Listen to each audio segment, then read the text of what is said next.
Olá a todos e todas, sejam bem-vindos a mais um discipulado. Nós estamos fazendo o estudo do livro de Gênesis, mas antes de nós começarmos, vamos fazer uma oração e pedir ao Senhor Jesus que nos dê a direção, que nos dê o ensinamento e o discernimento para podermos aprender a palavra dele, porque o Senhor Deus é o nosso grande professor e o nosso grande mestre, e todas as palavras que vamos trabalhar no dia de hoje aqui nesse discipulado, nós queremos que saia diretamente do trono dele para cada um de nós, e não de nossas próprias ideias ou do nosso próprio conhecimento. Amém? Então feche teus olhos, em nome de Jesus. Ó Deus amado e Pai querido, é no nome do Senhor Jesus que nós nos colocamos mais uma vez na Tua presença, pedindo ao Senhor que o Senhor venha ser o nosso grande mestre neste estudo, neste momento, Senhor. Que o Senhor venha nos dar discernimento, que o Senhor venha nos dar sabedoria, que o Senhor venha nos dar compreensão sobre a Tua palavra, porque somente o Senhor pode nos ensinar os mistérios, meu Pai, da Tua palavra. Por isso pedimos e entregamos a Ti a direção desse estudo. Nós nos sentimos felizes, meu Pai, maravilhados de se assentar junto de Ti, ao redor do Senhor, para sentar-se e ouvir-se da Tua mensagem, da Tua palavra, do Teu ensinamento. Por isso, meu Pai, abra cada coração, prepare cada terra para que a semente caia e frutifique, meu Pai, no coração do Teu povo, Senhor. Nós entregamos a direção desse discipulado do dia de hoje nas Tuas mãos, em nome do Senhor Jesus. Bom, hoje nós vamos, a exemplo do discipulado passado, nós vamos fazer a abordagem de apenas 2 capítulos, porque há uma introdução também. Nós chegamos a um ponto aqui de Gênesis, que existem bastante simbologias, e precisamos compreender bem, para que não venhamos a tomar esses símbolos como uma regra fixa para os dias de hoje. Então são ensinamentos dados a nós. Então hoje nós vamos estar fazendo uma introdução também e vamos abordar os capítulos 18 a 19 de Gênesis, Então, começando com a nossa introdução, no estudo anterior, no capítulo 16 e 17 de Gênesis, nós fixamos a ideia sobre os acontecimentos da antiga aliança como símbolos daquilo que viria a acontecer no Novo Testamento. Então, em Colossenses, o que nós lemos lá em Colossenses capítulo 2, no versículo 17, nós lemos o seguinte: esses rituais são apenas sombra do que haveria de vir. A realidade, todavia, encontra-se em Cristo. Na nota de rodapé da Bíblia King James, lá na página 2303, do capítulo 2, a abordagem do capítulo 2, no número 8, lá na rodapé da King James, quem tiver pode conferir, nós vamos ter uma explicação sobre esse versículo que acabamos de ler. Esse versículo está lá em Colossenses 2,17, novamente eu vou repeti-lo. Ele diz: esses rituais, ou seja, os rituais da antiga aliança, são apenas a sombra do que haveria de vir. A realidade, todavia, encontra-se em Cristo. E na nota de rodapé da King James, nós vamos ler assim: Paulo afirma que as leis cerimoniais do Antigo Testamento são como sinais, ou seja, sombras da vinda de Cristo, o Messias, por retratarem simbolicamente a sua obra redentora entre os homens. Portanto, qualquer insistência em reviver e guardar estes rituais religiosos é uma demonstração de falta de reconhecimento de que todos os sinais e profecias em relação à vinda de Deus à Terra para resgate do seu povo já se cumpriram em Cristo. Então, quer dizer, se alguém quer reviver todos os cerimoniais da antiga aliança, quando alguém quer reviver isso na igreja, quando alguém quer reviver isso através dos eventos realizados pela Igreja de Cristo hoje, seja quem for, seja pastor, seja diácono, seja o membro, qualquer pessoa que quiser reviver esses cerimoniais simbólicos, como se lhes fosse algo que devem ser realizados hoje dentro das igrejas, o que a nota de rodapé da King James está falando é que isso é uma demonstração de uma falta de conhecimento por parte dessas pessoas, de que os sinais da vinda de Deus à Terra para resgatar seu povo já se cumpriram em Cristo. Então essa pessoa não crê que em Cristo todas as coisas que haveriam de vir se cumpriram. Então ela acha que ela deve continuar fazendo os mesmos rituais para a salvação dela, sendo que Cristo já fez tudo por ela, né, no momento que ele se entregou na cruz. E a nota de rodapé da King James continua dizendo assim, ó: os hereges entre os colossenses ainda juntavam severas exigências ascéticas, ou seja, o que são exigências ascéticas? Conjunto de regras do Antigo Testamento. Então eles ainda, para obterem a salvação, os hereges ficavam falando que as pessoas tinham que cumprir as exigências da Antiga Aliança para serem salvos, né? Então eles juntavam isso, segundo a nota de rodapé da King James, a sua falsa teologia. Falsa teologia por quê? Porque era uma teologia que estava presa a simbolismo do Antigo Testamento, que serviram a um dado momento histórico, mas que representavam tudo que gira em torno da presença de Cristo, né, da vinda do Senhor Jesus e do seu cumprimento na nova aliança. Então eles se mantinham presos àquelas ideias do Antigo Testamento, impondo exigências ao povo para cumprirem esse conjunto de regras do Antigo Testamento. Então Paulo vai dizer que isso era uma falsa teologia, era uma teologia que não compreendia que Cristo viria para cumprir toda a lei de Deus por nós. Em Cristo se cumpriu definitivamente o sacrifício definitivo para a remissão dos pecados, como declara Hebreus 10:10. Então preste atenção. Em Cristo se cumpriu definitivamente o sacrifício definitivo para a remissão de pecados, como declara Hebreus 10:10. E por essa determinação, diz o versículo, fomos santificados por meio da oferta do corpo de Jesus Cristo, feita de uma vez por toda. Repetindo o versículo. E por essa determinação, fomos santificados por meio da oferta do corpo de Jesus Cristo, feita de uma vez por todas.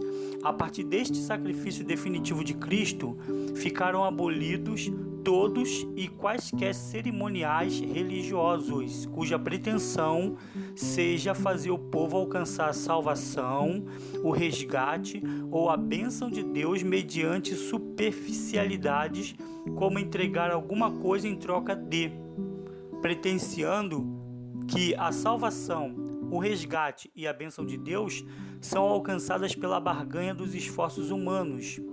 Então, no momento que Cristo se entregou na cruz, esses rituais eles foram abolidos, né? Esses cerimoniais religiosos foram abolidos, né? E foram abolidos todos os cerimoniais que levavam o povo a alcançar salvação, resgate ou bênção de Deus. Eles foram abolidos porque Cristo conseguiu tudo isso no sacrifício da cruz, a salvação para as pessoas, o resgate das nossas vidas e a bênção de Deus sobre nós. Ele conseguiu tudo na entrega dele na cruz por nós, tá? Então, se alguém acha que ainda tem que continuar fazendo isso, tendo como pretensão alcançar a salvação, dando alguma coisa em troca para alcançar a salvação, resgate e a bênção de Deus, está enganado, tá? Então, o que acontece? As pessoas hoje não podem querer barganhar mediante esforços humanos para alcançar salvação, bênção ou resgate de alguma coisa sobre Deus, tá?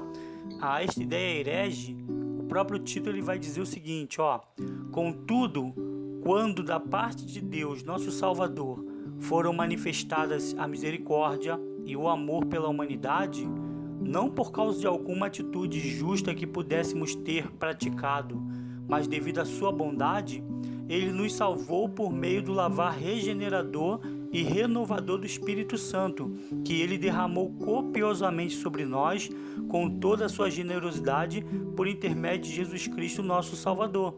Isso está escrito lá em Tito, capítulo 3, do versículo 4 ao 5. Então, quando Deus tornou manifestos o seu amor e a sua misericórdia por toda a humanidade, ele fez isso não por causa de alguma atitude, suposta atitude justa nossa, é o que diz o versículo, mas sim por causa da bondade dele, por causa da generosidade dele. Ele manifestou essa misericórdia e esse amor, não foi por causa dos nossos afazeres, mas por causa da sua bondade e a sua misericórdia e a sua generosidade para conosco, é o que Tito, capítulo 3, versículo 4 ao 5 vai dizer. Neste momento agora, então, vamos abordar os 2 capítulos de Gênesis, que nos traz acontecimentos que podem ser lidos literalmente como fatos históricos, mas que também se tornaram símbolos e exemplo para todas as gerações e principalmente para nós, em quem os fins dos tempos estão mais próximos. Então, nós começamos aqui falando sobre essas simbologias do passado, que não devemos mais ficar apegados aos cerimoniais do Antigo Testamento. Já tínhamos falado um pouco disso lá no discipulado anterior. Você não deve se prender, né, na sua prática cristã de hoje, aos símbolos, às cerimoniais antigos da antiga aliança. Você vive hoje na dispensação da graça, você vive hoje na nova aliança, né, que foi feita pelo sangue de Cristo. Então você tem que ficar observando o que essa nova aliança diz para você e não ficar se prendendo a dogmas e cerimoniais do Antigo Testamento. Se você fizer isso, como disse o próprio texto, você está demonstrando falta de conhecimento em reconhecer tudo aquilo que Cristo vem fazer por você. Amém? Então agora nós vamos abordar esses 2 capítulos que vão mostrar para a gente também algumas simbologias, sendo que essas simbologias nesse capítulo que nós vamos abordar hoje, que é o 18 e 19, elas não somente ficaram como simbolismo, mas elas também vão passar como um exemplo para nós, tá? Então, passando então a análise do capítulo 18, novamente eu vou esclarecer uma questão, que nós não vamos ficar fazendo a leitura de versículos bíblicos aqui do livro de Gênesis, porque é o papel do discipulando, né, de você que participa do discipulado, é o seu papel você fazer a leitura dos capítulos. Hoje nós estamos fazendo a explicação e abordagem aqui do capítulo 18 e 19 de Gênesis. No próximo nós vamos fazer do 20, 21 e talvez o 22 se der, mas você precisa ir lendo o livro de Gênesis, já tomando conhecimento daquilo que está sendo falado, tá? Então a leitura é com você e as explicações aqui é conosco, ok? Então não vamos ficar lendo os capítulos e versículos, não. Vamos só dar uma explicação sobre cada versículo que está sendo tratado, e se acharmos a necessidade de abrirmos um parêntese e falar algum versículo importante, estamos fazendo isso também, tá? Mas não vamos ficar o tempo todo lendo, não, tudo bem? Então, capítulo 18 de Gênesis, né, o título colocado aqui é Abraão recebe a promessa do filho. Quer dizer, Deus promete agora mais uma vez para ele, como vem fazendo ao longo da nossa leitura, Deus promete que abençoaria Abraão com uma descendência, com um filho direto de Sara, tá? Então Deus promete o filho a Abraão, Sara duvida de Deus, e Sodoma e Gomorra estão prestes a serem destruídas. É isso que nós vamos contemplar no capítulo 18 do livro de Gênesis, tá? Então você pode ir acompanhando à medida que eu vou falando aqui, né? Ou relembrando as coisas que você já leu na Bíblia, tá? E qualquer dúvida que você tiver, já falei aqui, já deixei claro. Se você quiser, vai no Frontline Zap, deixa uma pergunta lá sobre o que nós estamos falando aqui para tirar sua dúvida, tudo bem? E nós vamos tentar responder na medida do possível. Bom, no versículo 1 ao versículo 8 de Gênesis, capítulo 18, Deus ele vai aparecer para Abraão, tá? Não em toda a sua glória, o estudo deixa claro isso, Deus aparece para ele, mas não em toda a glória, tá? O estudo inclusive vai dizer que cada vez que Deus aparecia para Abraão, Abraão tinha o costume de levantar um altar no lugar onde Deus aparecia para ele, tá? Então Deus aparece a Abraão nesse capítulo 18, versículo 1 ao 8, Deus aparece para ele, não em toda a sua glória, na companhia de 2 anjos, e mostra, né, e Abraão vai mostrar reverência, ajoelhando-se diante do Senhor, que estava na companhia dos 2 anjos, e também vai apresentar hospitalidade, apresentando-lhes comida e bebida. Então Abraão pede que eles se atenham um pouco mais, que eles devem estar cansados de viagem, né? Na sua inocência, Abraão fala assim, e oferece a eles que comam, que bebam alguma coisa, e também mostra a reverência prostrando-se e ajoelhando. Esse ensinamento bom aqui pra gente é essa reverência e esse sentido de hospitalidade. Bom, uma curiosidade aqui. Estamos falando que Abraão viu Deus com 2 dos seus anjos. Tá. Deus e os anjos, eles são espíritos. Talvez alguém pergunte então agora, mas como é que eles vão comer se eles são espírito? Bom, devemos pensar aqui na dimensão do espiritual e na dimensão do material. Ao se materializarem, tanto Deus quanto os anjos podem participar de tudo aquilo que está disponível na dimensão do material.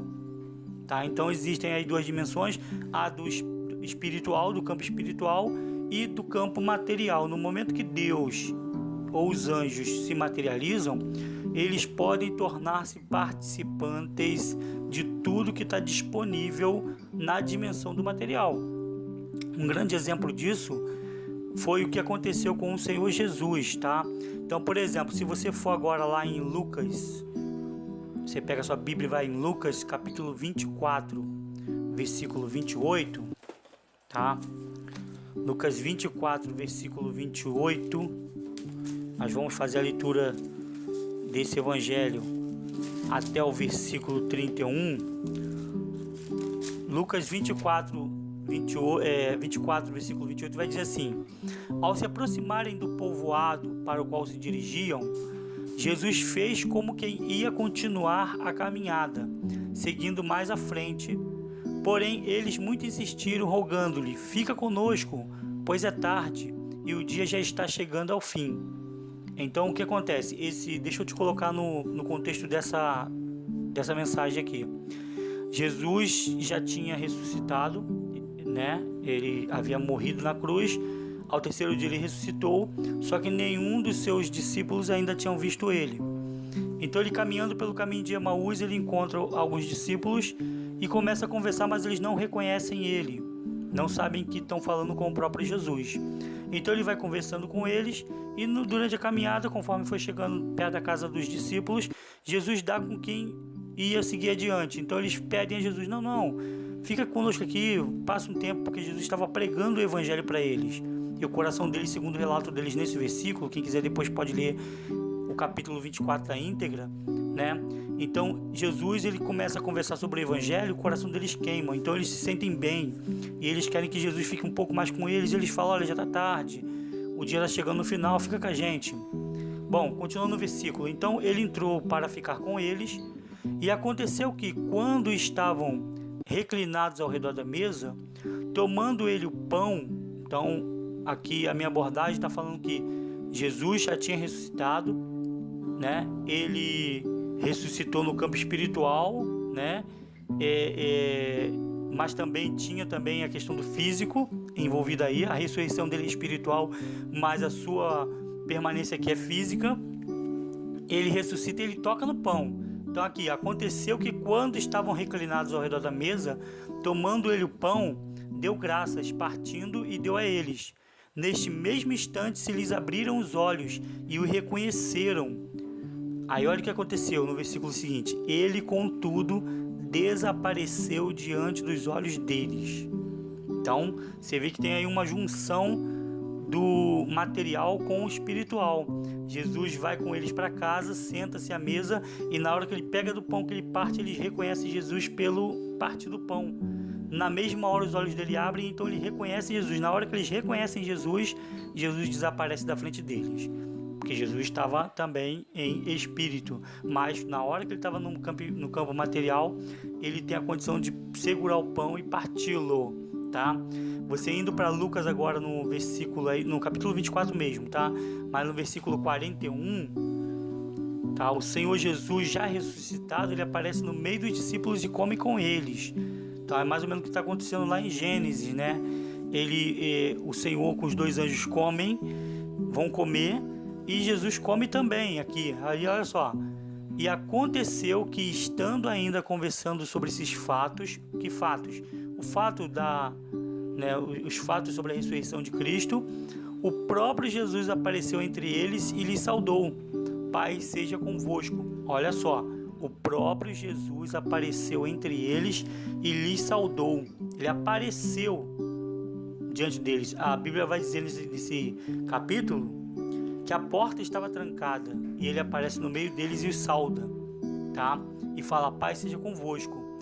Então aí versículos à frente, tá? Depois tu vai ler um pouquinho mais à frente, tá?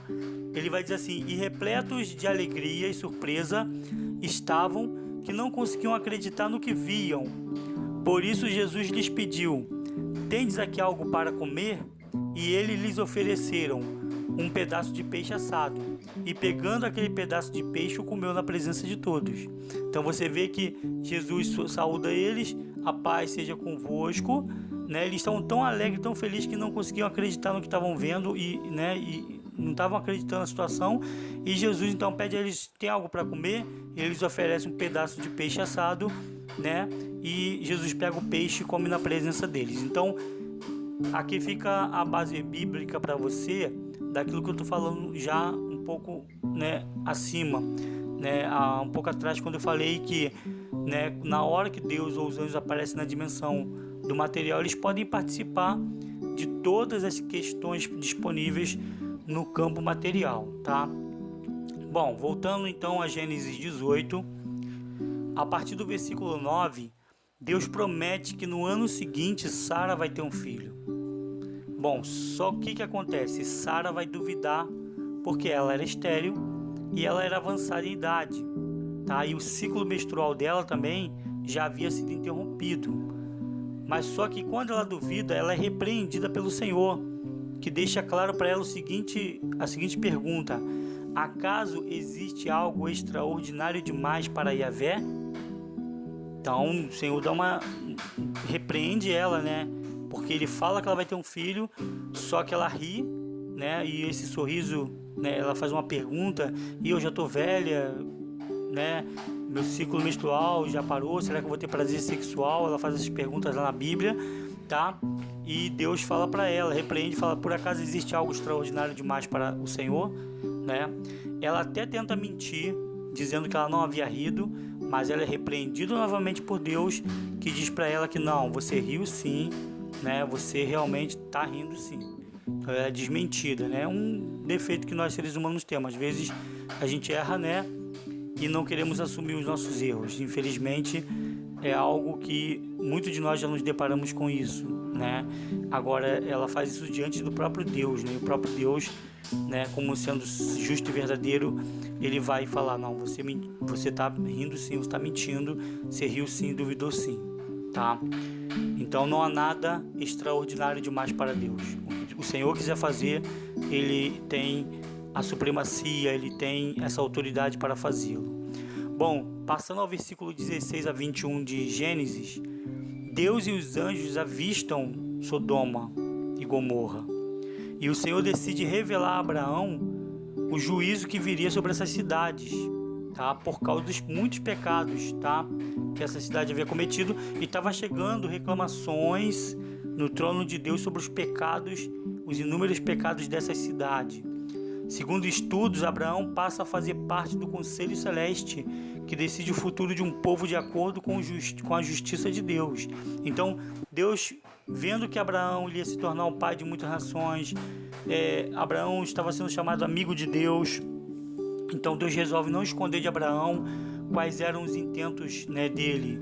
E ele já está percebendo os pecados de Sodoma. Ele fala: eu vou revelar a Abraão o que eu estou querendo fazer.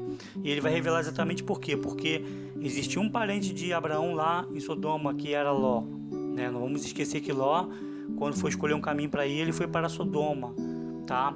Então, no momento que Deus resolve contar isso para Abraão, Abraão faz parte do Conselho Celeste. E isso acontece, segundo lá os estudos da King James, isso acontece com todo aquele que se torna cristão. Ele faz parte do Conselho Celeste de Deus na resolução de coisas. Então, o nosso papel como cristão é bastante importante nesse mundo, tá? Abraão, ele vai passar a ser intercessor, ele vai passar a interceder pelas pessoas justas que estão na cidade de Sodoma e Gomorra, né? E também cabe aqui o nosso papel de intercessores pelo povo, né? De orar pelas pessoas, para que Deus tenha misericórdia delas, né? Bom, versículo 21 ao 33, Ao ver os anjos saindo em direção a Sodoma e Gomorra, Abraão demonstra preocupação com os supostos 10 justos que haviam na cidade a ser destruída, na cidade de Sodoma. Então Abraão começa a falar com Deus sobre possíveis justos que estão lá. Segundo estudos, seriam eles. Quem seriam esses justos que estavam lá? Abraão, vamos lembrar que Abraão ele foi contando de 50 até chegar a 10 justos, mas ele estava preocupado com esses 10 justos que ele tinha certeza que tinha lá. Esses 10 justos eram Ló e sua esposa, 2 filhos solteiros, 4, 2 filhas casadas, 4 mais 2 vai dar 6, né? Então 6, 2 genros, 8 e 2 filhas solteiras, 10. Então ele estava preocupado com essas pessoas, tá? Ló, sua esposa, 2 filhos solteiros, 2 filhas casadas, 2 genros e 2 filhas solteiras. Abraão começa a pedir ao Senhor que não destrua os justos das cidades com os ímpios. Então Abraão fala: Senhor, não faça isso, o Senhor vai destruir o justo junto com o ímpio. Ele começa a falar com Deus se Deus vai fazer isso, que não era para o Senhor fazer. Claro que Deus não ia fazer isso, né? Mas ele começa a interceder desesperadamente, exatamente porque haviam, né, os justos lá nessa cidade, supostos justos estavam lá. Então ele pede que ele não destrua o justo junto com o ímpio. Então ele começa, né, a rogar a Deus que tenha misericórdia, começando pelo número de 50 possíveis justos que existiam na cidade. E ele vai baixando esse número até chegar a 10 justos, tá? Que seria a quantidade exata dos seus familiares e justos que poderiam haver lá. Bom, uma observação aqui. A intercessão de Abraão se limitou ao número de 10 justos. Então ele vai de 50, depois ele desce para 45, ele vem descendo até chegar a 10 justos, tá? Chegando em 10 justos, tá? Ele para de falar. Se a cidade apresentasse esse número de pessoas fiéis a Deus, ela não seria destruída. Mas os estudos vão mostrar que dos 10 familiares de Abraão, apenas 4 conseguiram escapar da destruição da cidade. Então o estudo da King James vai mostrar isso, que dos 10 familiares de Abraão que estavam lá, que ele contou que poderiam estar lá, apenas 4 vão conseguir escapar da situação. Ló e sua esposa e suas 2 filhas solteiras. A esposa, olhando para trás, ela virou estátua de sal, tá? Isso aí nós vamos ver no capítulo adiante. Os 2 genros não levaram a sério o aviso da destruição da cidade, tá? E não temos relatos do que ocorreu com os 2 filhos de Ló, tá? Esses 2 filhos, homens, eles são citados, né, pelos anjos lá em Gênesis 19:12. Então se você vai em Gênesis 19:12, você vai ler o seguinte lá, né? Gênesis 19:12, você lê assim, ó: Então os 2 anjos perguntaram a Ló: Ainda tens mais alguém dos teus na cidade? Genros, filhos e filhas ou qualquer outro parente? Faz-os sair depressa. Em cima desse versículo, a King James traz o relato de que haviam 2 filhos homens de Ló naquela cidade. Bom, então é parte do estudo da King James, só estou relatando aqui para vocês, ok? Então, dessa maneira, termina o capítulo 18 de Gênesis, com Abraão intercedendo quando Deus revela para ele que Sodoma seria destruída junto com Gomorra e as cidades circunvizinhas. Amém? Então passamos agora à análise do capítulo 19 de Gênesis. Bom, no versículo 1 e o versículo 3 do capítulo 19 de Gênesis, os anjos chegam à cidade no início da noite e eles vão encontrar Ló sentado na entrada da cidade. Ao vê-los, Ló se prostra e os convida a irem para sua casa e passarem a noite com ele. Bom, Ló, assim como Abraão, ele mostra 2 gestos importantes, tá? Ele mostra reverência ao se curvar diante dos enviados de Deus, e ele também mostra hospitalidade ao querer abrigar esses 2 anjos, né, em sua casa. Uma observação a ser feita: segundo estudos, Ló estava sentado à entrada da cidade porque ele era o juiz nela. Então os estudos históricos vão dizer que nesse tempo só se sentava na entrada da cidade alguém que era juiz na cidade. Então Ló havia alcançado um alto posto social. Ele era quem julgava causas sociais e jurídicas na cidade. De lá da porta da cidade, ele ficava despachando esses assuntos jurídicos e sociais. No versículo 4 ao versículo 8, todos os homens da cidade, quando ficaram sabendo que Ló estava com alguém na casa dele, correm para a cidade, todos os homens da cidade, tá? A King James deixa claro isso, que não foram, né, todas as pessoas da cidade, embora todas as pessoas da cidade estivessem envolvidas em pecado, mas os homens da cidade, dos mais jovens aos mais idosos, se dirigiram para a casa de Ló exigindo que ele entregasse os anjos. Eles supunham que esses anjos eram homens comuns, né? E qual era a intenção deles, segundo a King James, segundo a Bíblia? Eles queriam ter relações sexuais com esses anjos, tá?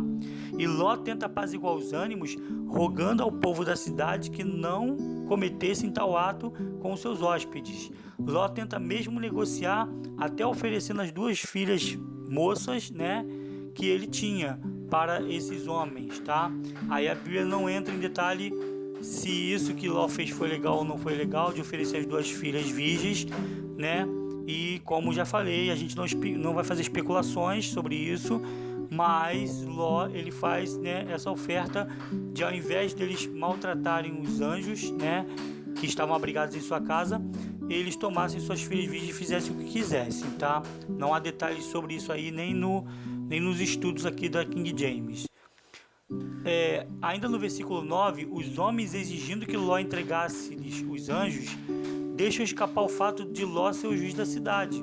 Então o próprio versículo mostra que esses homens mostram que Ló, ele era juiz, porque eles vão dizer o seguinte versículo, ó: este homem é um simples estrangeiro e veio morar entre nós e já pretende ser juiz em tudo.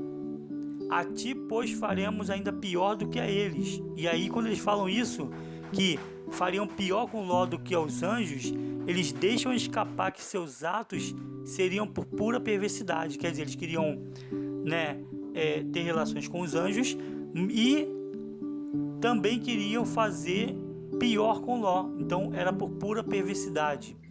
Bom, dessa forma, o relatório dos anjos sobre a cidade estava pronto. Os atos dela denunciavam seus pecados, seu julgamento já era inevitável. Então eles deixam escapar como estava realmente esse povo. No versículo 9 até o versículo 10, né, porque tem uma parte ainda no versículo 9 que aborda isso. Então do 9 até o 10, Ló recebe o impacto da violência dos habitantes de Sodoma, que o empurram tentando arrombar a porta que havia fechado atrás de si, mas é salvo pelos anjos que o puxam para dentro de casa e fecham a porta, tá? Então os cidadãos revoltados, querendo pegar os anjos, empurram Ló contra a porta, né, e começam realmente aquela violência, mas os anjos abrem a porta, agarram Ló e puxam ele para dentro e fecham a porta após si, tá? Bom, os anjos em seguida vão fazer o que? Eles vão cegar o povo de Sodoma com cegueira, ao ponto de eles não conseguirem mais encontrar a porta da casa de Ló.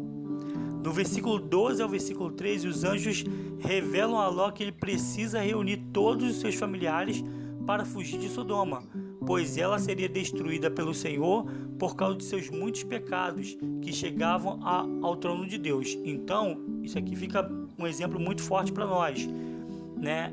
Assim como Ló precisava reunir os seus familiares para fugir de Sodoma, hoje Sodoma e Gomorra é representada pelo mundo. Nós precisamos reunir nossos familiares para fugir da ira vindoura, né, que vai acontecer, tá? Porque os pecados chegam até o trono. Toda perversidade humana, toda maldade humana chega em forma de clamor, de reclamação ao trono de Deus, tá? Uma observação: o próprio gemido diário de Ló pode ter sido um dos clamores que chegavam ao trono de Deus por causa dos pecados de Sodoma. Afinal, ele era juiz na cidade e ele sabia bem muitos fatos jurídicos e sociais. Esta ideia ela vai encontrar força lá em Pedro, tá? Então você pode conferir na epístola de Pedro, segunda epístola de Pedro, capítulo 2, versículo 7 ao versículo 8. O versículo diz o seguinte: e Deus livrou o justo Ló. A Bíblia está deixando claro que ele era justo, Ló. E Deus livrou o justo Ló, que vivia oprimido com o procedimento corrupto e libertino daqueles incrédulos. Porque este justo, pelo que via e ouvia diariamente, quando habitava entre eles, sentia sua alma atormentada por causa das muitas obras iníquas daquelas pessoas. Então preste atenção nisso.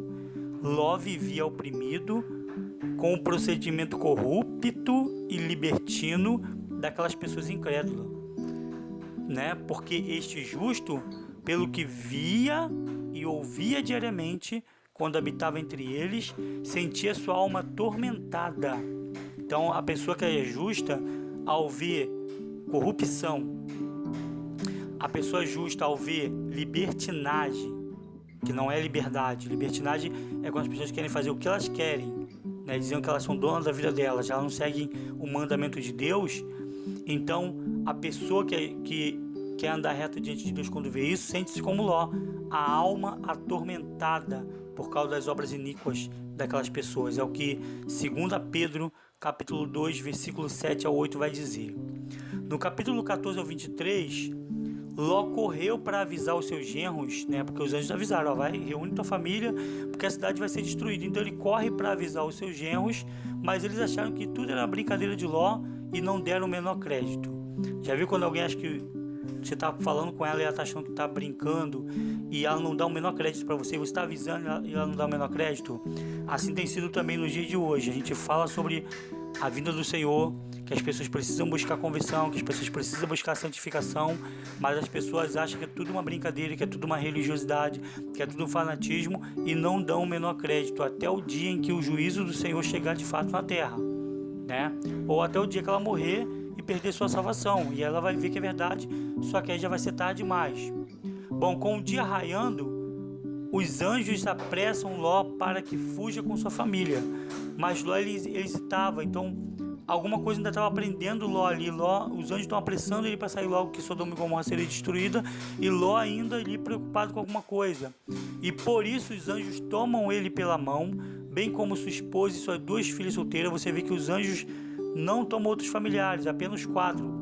Ló, sua esposa, as 2 filhas, que parece que eram os que estavam realmente atentos naquele momento. Abraão vai interceder por 10 justos que eram da família dele, mas apenas 4 desses familiares estavam realmente atentos ali: Ló, a esposa e as 2 filhas solteiras. Então os anjos tomam eles pela mão, levam para fora da cidade e vão dar uma ordem para eles correrem pela planície até alcançarem a montanha, né, para poder fugir do juízo que estava vindo contra Sodoma e Gomorra. Havia uma urgência nesse resgate. Mas Ló, ele temendo que não alcançasse a montanha antes da destruição de Sodoma e Gomorra acontecer, ele pede permissão aos anjos para ir para uma cidadezinha próxima, tá? Uma cidadezinha que depois ela vai receber o nome de Zoar, tá? Não há aqui uma explicação porquê desse nome. Então os anjos vão permitir que ele vá para essa cidade e prometem não destruí-la, né? Ele por graça, ou seja, por favor, ele vai fazer isso pela família de Ló, né? Permitindo que Ló vá para essa cidadezinha se abrigar. Observação: tirar Ló e sua família de Sodoma, tomando-os pela mão, foi um ato que demonstra que a salvação do Senhor é algo que não depende de nós. Então, tirar Ló e sua família, tomando-os pela mão, com aquela urgência e levando, é uma demonstração, é uma simbologia que demonstra ali para nós que a salvação não é algo que depende do nosso querer, não depende de nós, segundo os estudos. A salvação é um dom e uma graça dada apenas pelo Senhor. A cidadezinha próxima só foi preservada por causa da presença destes justos nela. Ou seja, por que aquela cidadezinha foi preservada? Ela era uma das cidadezinhas circunvizinhas, só que ela só foi preservada porque Ló e sua família se abrigou nela. Olha como é que é o valor de um justo, né? Então, por causa da presença deste justo nela, ela vai receber uma graça concedida pelos anjos, né? Ló e sua família recebem a graça e a cidade junto também recebe essa graça, né? E isso fica provado na palavra do anjo, quando ele fala: faço-te ainda esta graça, não destruirei a pequena cidade de que falas.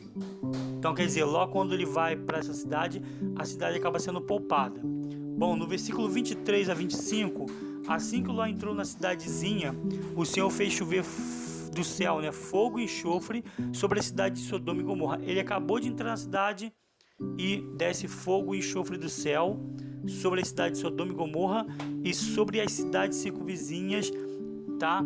Então a cidade, toda a planície e as cidades ao redor foram totalmente consumidas. Os estudos não bíblicos, mas os estudos geológicos, né? Os estudos, melhor dizendo, arqueológicos, os estudos arqueológicos vão dizer que 100% das cidades daquele vale, né, foram destruídas, menos Zoar, tirando Zoar, mas todas as cidades foram 100% destruídas, tá? Sobrou apenas Zoar, onde Ló se abrigara com sua família. Versículo 26, havia uma recomendação dos anjos para que Ló e sua família, né, os anjos haviam dado uma recomendação a Ló e sua família. Ele disse: salva a tua vida depressa, não olhe para trás, nem para nenhum lugar durante a tua jornada pela planície, né? Aqui cabe até um exemplo, um simbolismo, como a nossa caminhada, não devemos, né, olhar para trás, né? Tem até um versículo que vai dizer isso, né? Não devemos olhar para trás, tomamos uma decisão de estar com o Senhor, não devemos olhar para trás. Durante a nossa jornada, não devemos, né, como ele falou, não pare em nenhum lugar durante a tua jornada pela planície. Ou seja, parar é prostrar-se diante de algum lugar, segue teu rumo em direção ao teu objetivo, tá? Então, tem essa recomendação para não olharem para trás, nem pararem durante a jornada de fuga na planície. Os anjos haviam aberto uma exceção sobre o parar em algum lugar, então eles até pedem para eles não pararem em lugar nenhum, mas como Ló temeu não conseguir alcançar a montanha antes do fogo cair, então foi aberta uma exceção sobre parar em algum lugar. Então eles param em Zoar e se abrigam lá, tá? Agora, não houve nenhuma exceção sobre olhar para trás. Com isso, quando a esposa de Ló, que era um dos 4 que tinham sido salvos, olhou para trás, ela virou, segundo a Bíblia, uma estátua de sal. Isso aqui pra gente também chama bastante atenção, porque presta atenção, Abraão intercede por 10 pessoas da família. Dessas 10 pessoas da família que ele intercede, apenas 4 saíram de Sodoma e Gomorra, e desses 4, apenas 3 sobraram. Então, isso demonstra que a salvação não é algo fácil. Tem que seguir conforme Deus está mostrando e conforme Deus está falando. Isso dá temor no nosso coração, isso trabalha o temor no nosso coração de que nós devemos, né, levar as coisas do Senhor a sério, né? E nós não temos controle sobre o que nosso familiar vai escolher na vida dele, né? Então, fica aqui esse exemplo aqui. E é até discutível isso que está sendo falado nesse momento. Versículo 27 ao 29. Na manhã seguinte, Abraão viu as cidades de Sodoma e Gomorra e a cidade circunvizinha destruída. Do vale subia uma densa fumaça, como fumaça de uma fornalha. Imagina, Abraão, olha a visão que Abraão teve. Abraão viu essas cidades construídas, conheceu o povo de lá, conheceu o rei de lá, chegou a resgatar Ló junto com os povos daquelas cidades, né? E de repente agora, quando ele chega, talvez num lugar mais alto, ele olha para o vale e ele vê o vale como uma fornalha acesa, uma fumaça subindo desse vale. Você imagina a extraordinária visão que Abraão teve do juízo dessas cidades, Sodoma, Gomorra e das cidades circunvizinhas.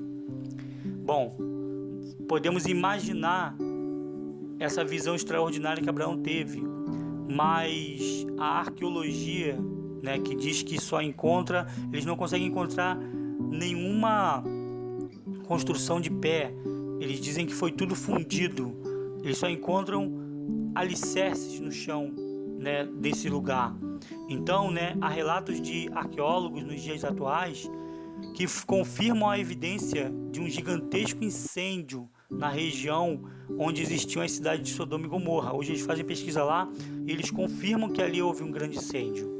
O relato diz que encontram fragmentos de meteoros e evidências de que ventos podem ter espalhado fragmentos, ou seja, pedaços de rochas meteoríticas, criando uma chuva de minerais incandescentes. Então, eles observam que há pedaços, como pedaços de rocha, ele fala meteoro, mas como que pedaços de rocha no local, né?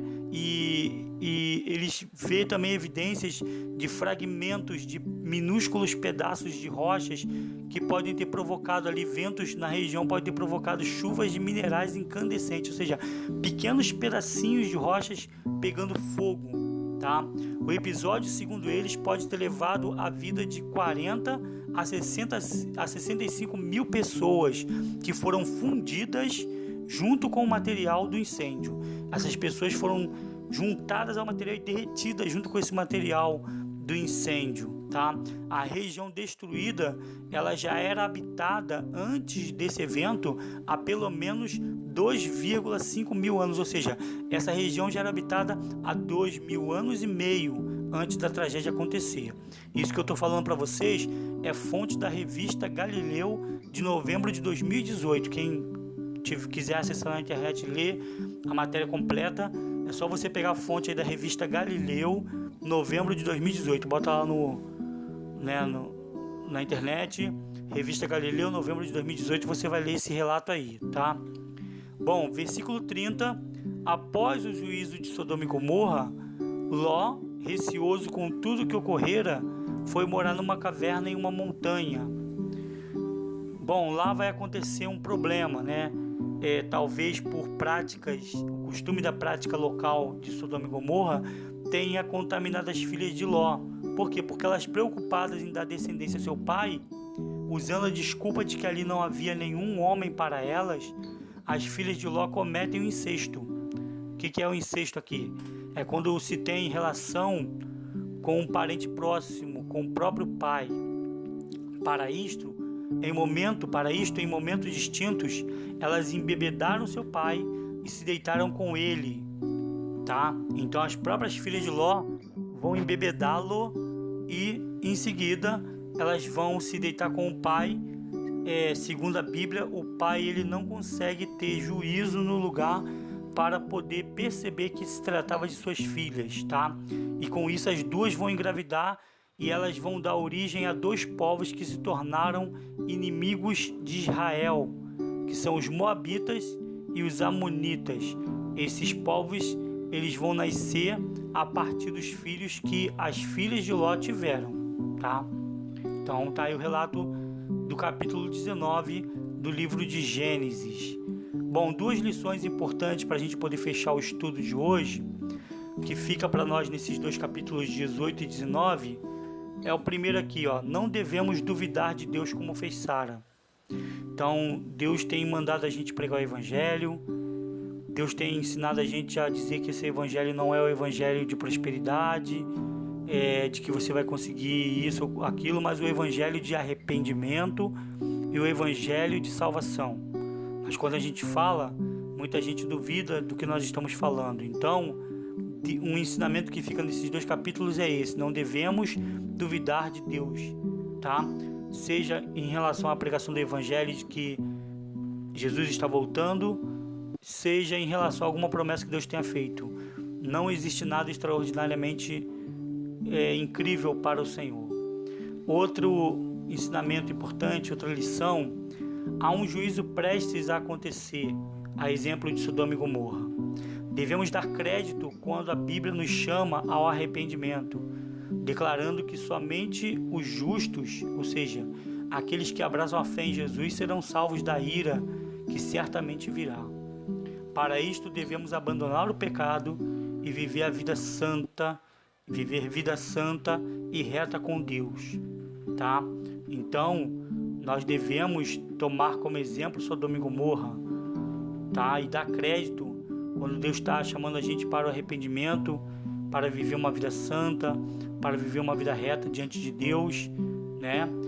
Ainda quando se trata de Jó, a Bíblia declara o seguinte, lá em 2 Pedro capítulo 2, versículo 10, naquele versículo que a gente estava tratando sobre os gemidos de Ló diante dos pecados de Sodoma e Gomorra que ele via e ouvia diariamente, ainda falando disso aí, no 2 Pedro capítulo 2, versículo 10, a Bíblia vai declarar o seguinte: constatamos, portanto, que o Senhor sabe livrar os piedosos da provação e manter em castigo os ímpios para o dia do juízo, principalmente os que seguem as vontades imorais da carne e desprezam toda a autoridade constituída, atrevidos e arrogantes. Tais pessoas não têm receio nem mesmo de insultar os gloriosos seres celestiais. Então, a Bíblia está falando, o Senhor ele sabe livrar quem é justo e piedoso, né? Sabe livrar os piedosos. Os piedosos são os que se arrependem, são os que reconhecem que precisam fazer a vontade de Deus, são aqueles que lutam para fazer a vontade de Deus, mesmo sabendo que suas obras devem ser apresentadas só como gratidão e não como pagamento em troca de salvação, porque você e eu podemos fazer tudo. Podemos fazer os nossos supostos atos de justiça, mas não são esses supostos atos de justiça que vai nos salvar, mas a misericórdia de Deus. Mas esses atos de justiça que nós fazemos é a demonstração da gratidão pela salvação que o Senhor nos traz. Então o Senhor vai saber livrar esses justos da provação. Que provação? A provação é exatamente esse fundir-se, né, com os materiais que serão derretidos na ira do Senhor. A Bíblia fala sobre isso, tá? Quem quiser ler sobre isso, basta ler as 2 epístolas de Pedro. 1 Pedro e 2 Pedro fala direto disso. Só ler. Então, a Bíblia diz que o mundo de hoje também vai terminar em fogo. E aí, o que acontece? Mas ele vai livrar aqueles que são piedosos desse dia. Mas vai manter em castigo os ímpios para o dia do juízo. O que diz 2 Pedro 2,10 aí, tá? Principalmente os que seguem as vontades imorais da carne e desprezam toda a autoridade constituída, tá? Então, pessoas que seguem a carne, pessoas que desprezam a autoridade de um pastor que lhes fala a verdade, que despreza a autoridade de um diácono que lhe fala a verdade, que despreza a autoridade de um membro de igreja que lhe fala a verdade, que despreza a autoridade de uma senhorinha que lhe fala a verdade, né? Então, essas pessoas vão ser mantidas, né, para o dia do juízo, né? Elas vão receber o castigo, segundo a Bíblia está falando. A Bíblia chama de atrevidos, a Bíblia chama de arrogante, porque eles não têm nem receio de insultar gloriosos seres celestiais, né? Que no caso de Sodoma e Gomorra, queria insultar os anjos, querendo manter relações sexuais com os anjos, né? No dia de hoje, alguns insultas, né, falando que tudo que é falado do Evangelho é mentira, isso é insulto, né, a pregação do Evangelho. E para fechar, em Judas, capítulo 1, versículo 7, Judas é um livro pequenininho da Bíblia, ele vai dizer o seguinte: de maneira semelhante a estes pecadores, né, ou melhor, de maneira semelhante a estes quem? Botei entre parênteses, pecadores, porque Judas está abordando um assunto sobre os pecadores, né, não é os pecadores que todos somos pecadores, não, são aqueles que vivem na prática do pecado. Então ele está falando dessas pessoas que vivem na prática do pecado. Então, de maneira semelhante a estes, ou seja, a estes pecadores que vivem na prática do pecado, Sodoma e Gomorra e as cidades circunvizinhas entregaram-se à imoralidade e a todo tipo de depravação sexual, estando estando debaixo do castigo do fogo eterno. Essas cidades nos servem como exemplo. Então presta atenção, o livro de Judas capítulo 7, ele está dizendo o seguinte, que da mesma forma como aqueles homens que viviam no pecado, né, na cidade de Sodoma e Gomorra, nas cidades circunvizinhas, que entregavam-se à imoralidade sexual, que se entregavam à imoralidade de todo tipo, ficaram debaixo do castigo do fogo eterno, lá naquela queima da cidade de Sodoma e Gomorra, tá?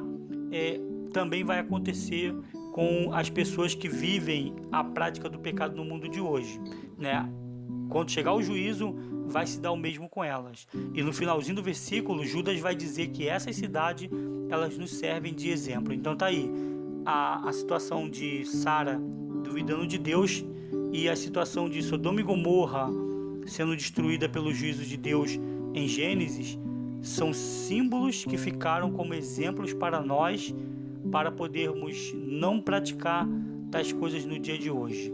Não duvidarmos de Deus e darmos crédito de quando Deus fala que o dia do juízo virá e que precisamos andar com vida reta e íntegra diante de Deus, que precisamos, andar com o coração entregue ao Senhor, fazendo a sua vontade, crendo nele, crendo no seu Filho amado, no Senhor Jesus, sabendo que a nossa salvação virá tão somente por sua infinita misericórdia, por sua generosidade, por sua bondade, por sua compaixão, e que nossas obras não vão nos salvar, mas tão somente a nossa fé nele, porque ele entregou-se por nós. Nossas obras são tão somente atos de gratidão por tudo que ele tem feito por nós, salvando as nossas almas do mundo e posteriormente da perda da salvação. Amém? Nós agradecemos então a atenção de todos, que participaram desse discipulado. Vamos fazer uma oração para agradecer ao Senhor e dar encerramento a este discipulado abençoado em nome do Senhor Jesus. Ó Senhor Deus amado, soberano Senhor, nós louvamos o seu santo nome, engrandecemos a Ti, meu Pai, porque Tu és santo, justo e maravilhoso. Muito obrigado por todos os ensinamentos, muito obrigado pela sua direção, muito obrigado por falar ao nosso coração e nos ensinar o Evangelho de arrependimento e salvação. Que possamos ser gratos, meu Pai, praticando a Tua vontade, seguindo verdadeiramente Teu caminho e fazendo aquilo que o Senhor deseja, Senhor. Senhor, não nos deixa ser hipócritas, Senhor, não nos deixa ser falsos, não nos deixa ser, meu Deus, mentirosos, mas venha lapidar em nós, meu Pai, o caráter do Senhor. Venha fazer-nos, meu Pai, cada dia, meu Pai, mais justos, mais santos, mais retos, mais íntegros, mais interessados em fazer a Tua vontade, Senhor. Que possamos ser gratos a Ti pela salvação que o Senhor nos dá, que possamos ser gratos a Ti por todos os livramentos, que possamos ser gratos apresentando uma vida reta diante de Ti por pura gratidão, crendo que o Senhor, meu Pai, é bondoso, misericordioso e generoso para salvar as nossas almas. Nós Te louvamos e Te agradecemos por tudo, em nome do Senhor Jesus. Graças a Deus. Nós louvamos ao Senhor por tudo e muito obrigado pela atenção de todos. Que Deus abençoe em nome do Senhor Jesus.